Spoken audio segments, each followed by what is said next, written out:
अस्सलाम वालेकुम दोस्तों, मेरा नाम है जुनैद शाहिद और आज के इस वीडियो ट्यूटोरियल का टॉपिक है कि कैसे आप एक थीम को MVC एप्लीकेशन में यूटिलाइज कर सकते हैं। हमने एक थीम ली है और उसको MVC एप्लीकेशन में इंक्लूड किया। याद रहे, जब भी आप एक एप्लीकेशन बनाते हैं तो आपको दो चीज़ों की ज़रूरत होती है, या तो UI UX डेवलपर की या फिर एक ऐसी थीम की जो UI UX के ऊपर बेस्ड करती है। आजकल जब भी कोई फ्रीलांसिंग प्रोजेक्ट आता है तो क्लाइंट आपको अपनी थीम आपको प्रोवाइड करता है। ये थीम कोई भी हो सकती है, ये बैकएंड की थीम हो सकती है, ये फ्रंट एंड की थीम हो सकती है। जैसे बैकएंड की थीम में अगर मैं एक नाम लूँ जो बहुत पॉपुलर नेम है, वो है एडमिन LTE या बूटस्ट्रैप एडमिन पैनल्स के नाम से भी काफ़ी थीम्स मशहूर हैं जिनको आप इंटीग्रेट कर सकते हैं अपनी एप्लीकेशन में, और बूटस्ट्रैप की थीम के मुताबिक आप अपना एडमिन पैनल डिज़ाइन कर सकते हैं। यहाँ पे जो सबसे इंपॉर्टेंट बात है वो ये है कि अगर आपके पास एक थीम आ जाती है तो आप कैसे उसके ऊपर अपने पेजेस को डिज़ाइन कर सकते हैं। क्या आपको हर पेज के लिए वो CSS, JS, HTML फाइल्स को इंक्लूड करना पड़ता है या आपको एक सेपरेट जगह पे ग्लोबली उसको डिफाइन करना पड़ता है? तो देखते हैं इस वीडियो में। तो ये हमारे पास एक सैम्पल थीम है, मेट्रॉनिक्स की 5.5 इसका वर्जन है। आप इसको चाहें तो कोड कैनन से डाउन कर सकते हैं परचेज करके। तो ये मेरे पास पहले से परचेज्ड वर्जन एक अवेलेबल है। मैंने एक एप्लीकेशन बनाई थी, उसके साथ मुझे एक गिफ्ट मिला था, तो मैं इसको इंटीग्रेट करूँगा अपनी एप्लीकेशन में, जो कि हमारा टॉपिक है आज का, कि हमने एक थीम को इंटीग्रेट करना है MVC एप्लीकेशन में। तो ये थीम आप देख सकते हैं, ये कम्प्लीटली कंपाइल्ड बिल्ड एप्लीकेशन बनी हुई है डेमो पर्पस के लिए। इसके अंदर बूटस्ट्रैप 4 इस्तेमाल हो रही है, एंगुलर JS इस्तेमाल हो रही है, jQuery इस्तेमाल हो रही है, और डिफरेंट फ्रेमवर्क इसके अंदर इंक्लूड हैं और फ्रंट एंड टेक्नोलॉजीज इसके अंदर इंक्लूडेड हैं। तो मुझे कुछ भी करना नहीं पड़ेगा, मैं सिंपल यहाँ से जो चीज़ मुझे रिक्वायर्ड होगी उसको पिक करूँगा और अपनी एप्लीकेशन में उसको क्लोन कर लूँगा और मेरे पास सेम यही लुक अवेलेबल होगी अपनी एप्लीकेशन में। अभी मैं आपको दिखाता हूँ इसका फोल्डर का स्ट्रक्चर। अगर आप इसको खोलेंगे तो इसमें काफ़ी ज़्यादा डिफरेंट थीम्स हैं। अगर थीम में जाते हैं, एंगुलर की थीम है, डिफ़ॉल्ट थीम है, क्लासिक है, तो हम क्लासिक को चूज़ करेंगे। और इसमें जो डेमो हम ले रहे हैं इस टाइम, वो ये इस इंडेक्स फाइल का ले रहे हैं, और ये हमारी एप्लीकेशन का फ्रंट कंट्रोलर है, मेन कंट्रोलर। अगर आपने मेरी प्रीवियस वीडियो सीरीज़ देखी हो तो उसके अंदर मैंने ये डमी एप्लीकेशन बनाई थी जिसके अंदर एक मेन कंट्रोलर था। ये वही मेन कंट्रोलर है, बस मैंने पुराना कोड जो है वो रिमूव कर दिया ताकि एप्लीकेशन क्लीन हो जाए और जब मैं इसके अंदर थीम इंपोर्ट करूं तो मुझे कोई मसला ना आए। तो अब हम चलते हैं थीम को इंपोर्ट करने की तरफ। याद रहे, जब भी आप थीम को इंपोर्ट करते हैं तो 3 चीज़ों को आपने आइसोलेट करना होता है, CSS को, JS को और HTML कोड को। तो जैसा कि मैंने आपको बताया था कि हम कंटेंट का फोल्डर बनाते हैं और इसके अंदर अपनी तमाम चीज़ों को लेके चलते हैं, तमाम अपनी चीज़ों को इसके अंदर आइसोलेट करते हैं। तो कंटेंट के अंदर मैं ये तमाम चीज़ों को, ये जो डिफ़ॉल्ट के अंदर है, इनको वहाँ पे इंपोर्ट कर लूँगा। तो अब मेरे पास कंटेंट के अंदर 1 2 3 4 5 फोल्डर्स को मैंने कंटेंट के अंदर इंपोर्ट करना है। अब मैं इनको कैसे इंपोर्ट कर सकता हूँ, इसमें कोई हैक्टिक प्रोसेस नहीं है। आपने सिंपल इन सब को सेलेक्ट करना है। सेलेक्ट करने के बाद आपने इनको ड्रैग कर देना है अपनी एप्लीकेशन के कंटेंट फोल्डर में। अब ये वहाँ से आपके लोकल फोल्डर से उठ के यहाँ कंटेंट के फोल्डर में आ जाएंगी, लेकिन ये आपके प्रोजेक्ट में इंक्लूड नहीं होंगी। तो आपने इनको अपने प्रोजेक्ट में इंक्लूड करना है। 2 प्रोसेस हैं, एक आपने इनको यहाँ पे इंपोर्ट करना है, दूसरा आपने इसको यहाँ पे इंक्लूड करना है। तो ये बाय डिफ़ॉल्ट इंक्लूड हो गया क्योंकि मेरी एप्लीकेशन स्टॉप थी। सम टाइम क्या होता है, कुछ डेवलपर्स इनको ऐसे ही क्लोन करते हैं और जहाँ पे यहाँ पे राइट क्लिक करके फाइल एक्सप्लोरर में जाते हैं और यहाँ पे लाके इसको पेस्ट कर देते हैं। यहाँ पे भी पेस्ट करने से ठीक है, कोई मसला नहीं है, लेकिन जब आप वहाँ पे आके पेस्ट कर देते हैं एप्लीकेशन को पता ही नहीं लगता कि ये फोल्डर एग्जिस्ट करता है। फिर आपको क्या करना पड़ता है, आपको इस तरह शो ऑल फाइल्स करना पड़ता है, तो वो आपको हिडन फाइल्स बता देता है क्योंकि आपने बिहाइंड द एप्लीकेशन उसको इंक्लूड किया होता है, तो एप्लीकेशन को पता नहीं लगता। तो अगर आप यहाँ से इंक्लूड करेंगे तो एप्लीकेशन को पता होगा कि कौन सी चीज़ें, कौन सा फोल्डर ऐड हुआ है। अब यहाँ पे देख सकते हैं वो तमाम फाइल्स एज इट इज़ इसके अंदर इंपोर्ट हो जाएंगे। अब मैं शो फाइल्स करता हूँ। अब जैसे मैंने शो फाइल्स किया, देखिए फोल्डर का नेम तो आ गया लेकिन बाकी चीज़ें हिडन है। तो इन सब चीज़ों को हमने इंक्लूड करना है। अब इनको हम कैसे इंक्लूड कर सकते हैं, या तो आप सबको सेलेक्ट करके एक्सक्लूड करें पहले प्रोजेक्ट से, फिर इंक्लूड करें, तो उसके साथ जितनी भी उसकी नेस्टेड फाइल्स होंगी वो भी ऑटोमेटिकली पूरे प्रोजेक्ट के अंदर इंक्लूड हो जाएंगी। तो आप एक हैक्टिक प्रोसेस से बच जाएंगे। इंस्टेड कि आप वहाँ पे जाते कॉपी पेस्ट करते तो आपको पूरा ये प्रोसेस करना पड़ता। मैंने सिंपल यहाँ पे ड्रैग एंड ड्रॉप किया, शो ऑल फाइल्स की, और एक्सक्लूड करने के बाद अब मैंने उनको इंक्लूड कर दिया और यह प्रोसेस कंप्लीट हो गया। तमाम फाइल्स मेरी इसके अंदर इंक्लूड हो गई। चलिए यहाँ तक तो हम पहुँच गए कि हमने अपनी तमाम एसेंशियल JS और CSS फाइल को इंक्लूड कर लिया, लेकिन अभी तक हमने अपनी HTML फाइल्स को इंक्लूड नहीं किया। अगर मैं आपको दिखाऊं कि यहाँ पे जो इंडेक्स फाइल है इसकी, ये जो इंडेक्स फाइल है इसको मैंने ड्रैग किया और यहाँ पे मैं एडिटर में ला के इसको ड्रॉप किया। अब ये एक लेआउट है, ये कोई HTML का पेज नहीं है, ये एक लेआउट है। और अब इस लेआउट को आप कैसे यूज़ करेंगे, ये आपका डिफ़ॉल्ट लेआउट था। आप यहाँ पे राइट क्लिक करें और एक नया लेआउट बनाएं, ऐड करें। यहाँ पे जब ऐड करेंगे तो देखिए क्या आ रहा है, razor view with layout, razor या सिंपल MVC का रेजर लेआउट है। तो हमने सिर्फ ये एक लेआउट बनाना है सिंपल सा। तो इसका नाम हम रखेंगे मेट्रॉनिक्स 5 लेआउट। ठीक है, तो ये एक मैंने लेआउट का नेम बना लिया और अब इस लेआउट को आप देख सकते हैं शेड फोल्डर के अंदर आ जाएगा। जैसे ही ये लेआउट आ जाएगा तो आप देख सकते हैं कि मेरे पास ये एम्प्टी लेआउट है। अब मैं आपको दिखाता हूँ ये वाला लेआउट। अभी इस लेआउट को हमने सिंपल कर लेना कॉपी और यहाँ पे कर लेना है पेस्ट। अगर तो आप प्रीवियस लेआउट को इन्हांस करना चाहते हैं, आप कॉपी पेस्ट करें और यहाँ पे उसको जो भी आपने मर्जिंग वगैरह करनी आप कर लें। या अगर आप मेट्रॉनिक्स का 0 से बनाना चाहते हैं तो आपने फिर इस इंडेक्स कोड को कॉपी करना है। अब यहाँ पे मैं आपको 2 चीज़ें बताता चलूँ। व्यू बैक टाइटल काम करेगा आपके डायनामिक टाइटल का, जो यहाँ पे आ रहा होगा आपकी एप्लीकेशन के ब्राउज़र के टैब के टॉप पे। और सेकेंडली ये जो रेंडर बॉडी है ये क्या काम करता है, अगर आपको यहाँ पे भी दिखाऊँ रेंडर बॉडी, तो ये रेंडर बॉडी उस पेज का कोड यहाँ पे ला के पेस्ट करता है जिस पेज के साथ आपने इस लेआउट को एक्सटेंड किया था। वो भी हम आगे देखते हैं इस वीडियो के अंदर। तो सबसे पहले आपने इस पूरे कोड को कॉपी कर लेना है और यहाँ पे कर देना पेस्ट। अब ये पूरा कोड तो कॉपी पेस्ट हो गया, लेकिन इसके रेफरेंसेस मिसिंग हैं। तो इसके रेफरेंसेस को अब आपने ठीक करना है। अब आप रेफरेंस को कैसे ठीक करते हैं, अब मैं यहाँ पे एक शॉर्टकट तरीका बताता हूँ। पहले तो आपने इन तमाम ये जो वर्गर चीज़ें हैं ना इनको फारग कर देने, ठीक है। अब यहाँ पे आगे बात वेंडर की, और वेंडर के अंदर ये परफेक्ट स्क्रॉल बार की एक CSS है, JSS है, जो भी लाइब्रेरी है आपने उसको इंक्लूड करना है। अच्छा, मैं एसेट्स में आता हूँ। एसेट्स में मेरे पास वेंडर्स हैं। वेंडर्स में मेरे पास परफेक्ट स्क्रॉल बार नहीं आ रही, तो ये वाला तो पेज ही नहीं है। या फिर हम एक और काम कर सकते हैं, हम इस इंडेक्स को डायरेक्ट इंस्पेक्ट कर लेते हैं। व्यू सोर्स करें और अब आप जब इस पे क्लिक करेंगे तो आपको फ़ौरन पता लग जाएगा कि यार ये कहाँ पे एग्जिस्ट करती है। तो यह है थीम में क्लासिक वेंडर्स, थीम क्लासिक्स। तो यहाँ पे आ जाते हैं, ये थीम आप देख रहे हैं। अब इसके अंदर क्लासिक और ये वेंडर्स की एक पूरी मेरे पास लिस्ट है। अब मैं सिंपल वेंडर को यहाँ से उठाता हूँ, यहाँ से पिक किया और कंटेंट में मैंने उसको कर दिया ड्रॉप। ड्रॉप करने के बाद मैंने वही सेम प्रोसेस करना है, एक्सक्लूड करना है इसको, फिर इसको इंक्लूड करना है। अब ये जो वेंडर्स है इसके अंदर मेट्रॉनिक्स में यूज़ होने वाले तमाम प्लगइन्स मौजूद हैं, तो हमें कोई एक्स्ट्रा एफर्ट नहीं करनी पड़ेगी। इसी तरह अगर मैं आपको ये वाला कोड दिखाऊं, ये जो हमारा इंडेक्स का कोड है इसके अंदर वेंडर से सारा डाटा इंपोर्ट हो रहा है। अब ये जो एसेट्स हैं ये पेज लेवल एसेट्स हैं।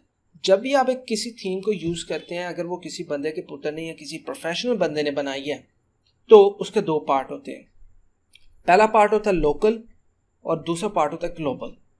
ऐसी चीज़ें जो पूरी एप्लीकेशन में यूज़ होनी होती हैं उनको वो ग्लोबल पे रखते हैं, ग्लोबल उनका स्कोप होता है। जैसे कि वेंडर्स एक ग्लोबल स्कोप है। सेकंड, जो पेज लेवल पे चीज़ें यूज़ होनी होती हैं, जो पेज लेवल पे स्पेशली यूज़ होनी होती है, जैसे कि अगर आप गैंट चार्ट यूज़ करें तो गैंट चार्ट की लाइब्रेरी आप उसी पेज पे लगाएंगे जिस पेज पे आप उसको यूज़ करें। ना कि पूरी एप्लीकेशन के अंदर आप उसको इंक्लूड करें ताकि जब भी कोई पेज ओपन हो तो वो लाइब्रेरी मुफ्त में ही इंक्लूड हो जाए और प्रोसेस हो जाए। तो ऑप्टिमाइजेशन के लिए हम हर चीज़ को जहाँ पे ज़रूरत होती है वहीं पे इनिशिएट करते हैं। तो अब यहाँ पे मैंने ये जो वेंडर्स है इसका मैंने ग्लोबल स्कोप बना लिया ताकि जिधर भी एप्लीकेशन में यूज़ होना है मैं इसको डायरेक्ट ही यूटिलाइज कर लूँ। अब जब तक ये रेंडर हो रही है मैं अपनी वीडियो को पॉज कर देता हूँ ताकि ज़्यादा से ज़्यादा टाइम वेस्ट ना हो। अब मैंने अपनी एप्लीकेशन में इसको एक्सक्लूड करके इंक्लूड कर लिया और यहाँ से अब मैं वेंडर और जो भी आपका परफेक्ट स्क्रॉल है आपने उसको यहाँ पे फाइंड करना है जिसने ये परफेक्ट स्क्रॉल, फिर उसके बाद उसकी CSS में हम जाएंगे और फिर परफेक्ट स्क्रॉल डॉट CSS को यहाँ से कॉपी ऐसे ड्रैग करेंगे और यहाँ पे करेंगे पेस्ट।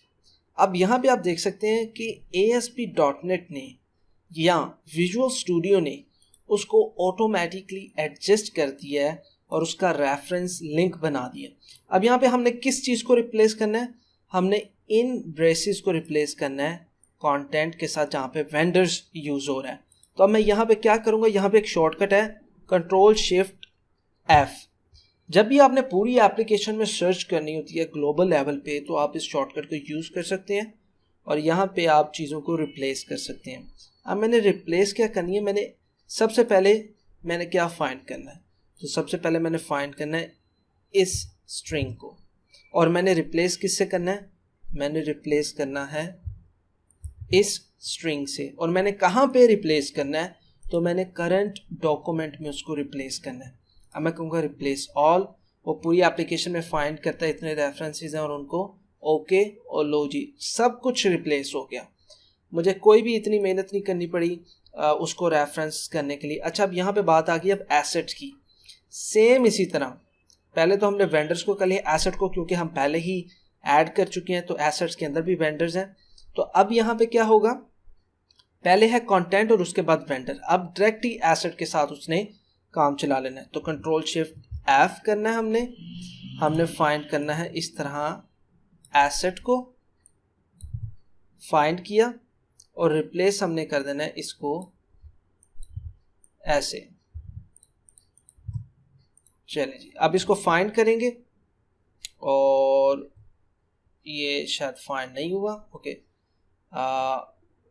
यहाँ पे हमने इसको करना था रिप्लेस, तो यहाँ पे एसेट्स आ गए और इनको हमने रिप्लेस कर देना है इसके साथ और लुक हमने करना है करंट हमारा जो डॉक्यूमेंट है।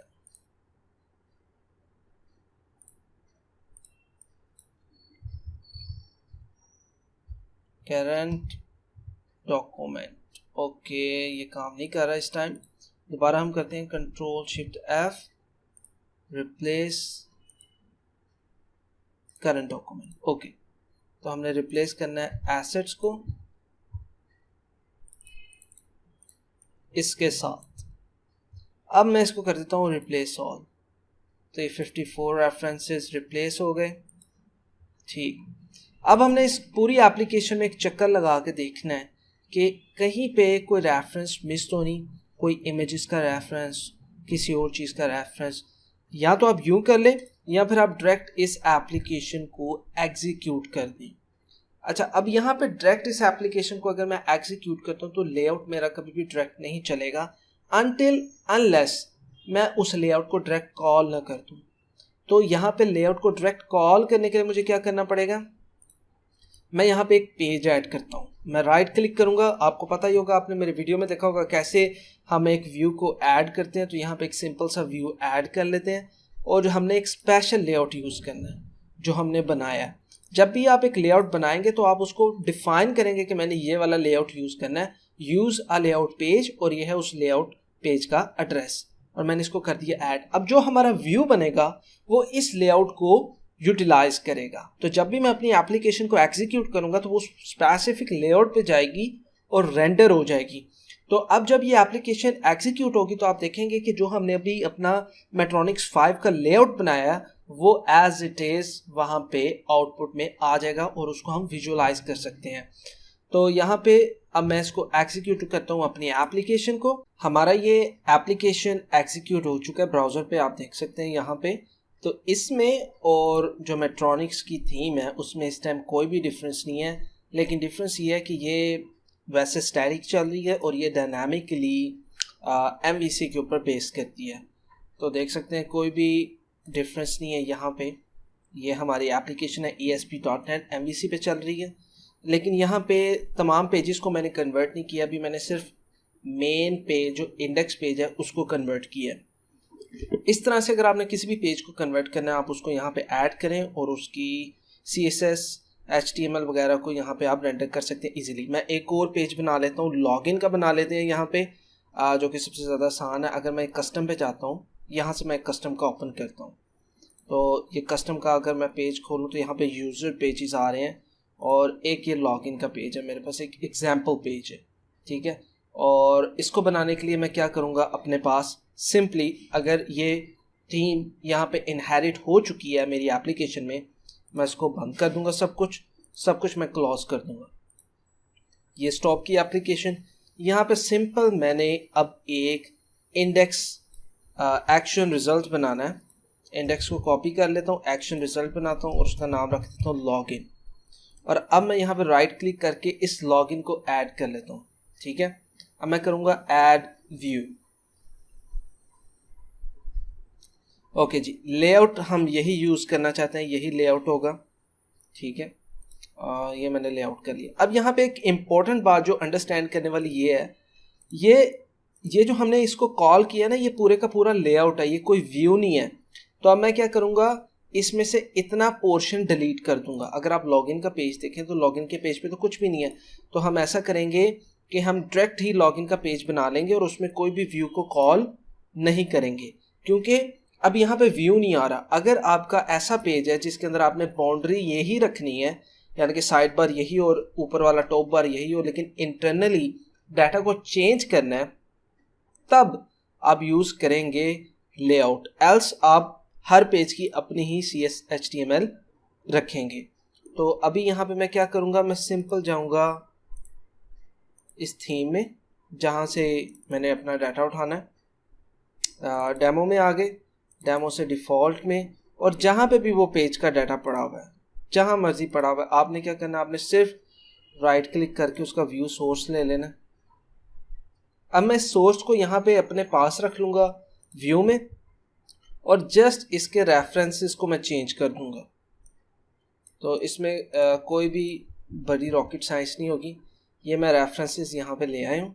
अब मैंने इन रेफरेंसेस को बस चेंज कर देना, इसमें कोई बड़ी चीज़ नहीं होगी। सिंपल जिस तरह मैंने आपको पहले करके दिखाया कि मैंने जिस तरह रेफरेंसेस चेंज किए हैं, सिंपल इसी तरह Ctrl+Shift+F करें और इसको कर दें यहाँ पर रिप्लेस। ये आपके सारे वेंडर्स रिप्लेस हो गए, ठीक है जी। इसके बाद आपके जो एसेट्स हैं उनको रिप्लेस कर दें, और जब आप इसको फिर एग्जीक्यूट करेंगे ये बिल्कुल एज इट इज़ आपको फॉर्म मिलेगा।